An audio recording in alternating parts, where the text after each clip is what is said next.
That's the soapbox, and I'm sure you have something to say on that. Let me start with Kero. We just put a number of, outstanding voices that far. Yeah. Well, what did you pick from that soapbox? On the Parliament building, Bunge Towers. you say the Bunge Towers. This really is a shame. This is an institution that is supposed to be a watchdog, oversight in public expenditure. And we have a situation where a building that was budgeted for less than 5 billion is now costing 9 billion. And by law, you cannot vary the cost of a project, by that percentage is illegal. Clearly, it's not. And looking at that building, really, and the way members of parliament have complained about lack of, it's the quality of work that has been done, including the fact that it is incomplete. It's a shame. Clearly, it means that there's a lot of things that have happened in Parliament regarding that building that needs to be investigated.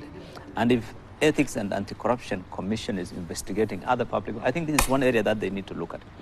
By the way, I think the Speaker is also not right on what is said regarding telling off that senator. I think by law, under the law, any of the Parliament or National Assembly or Senate committees of finance can actually investigate the Parliamentary Service Commission with regard to the expenditure on that building. They have a right, and they ought to actually. They need to look at the entire activity regarding that building and go through it. And because it's the same way that they have powers to examine any other, they have the same powers to demand from, let's say, the minutes, all the reports of that construction and look at it and tell Kenyans what's going on. But isn't it interesting, years later, this thing has been under construction. Did anyone raise these questions, these eyebrows, until now? No, I think Parliament, generally the relevant committees seem to shy away from investigating their employer, Parliamentary Service Commission.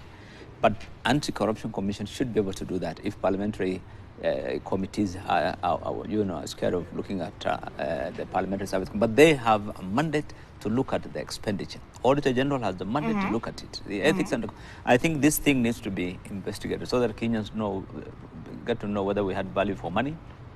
Clearly, what's going on is not acceptable. Maybe kinyozi hawezi jinyoa.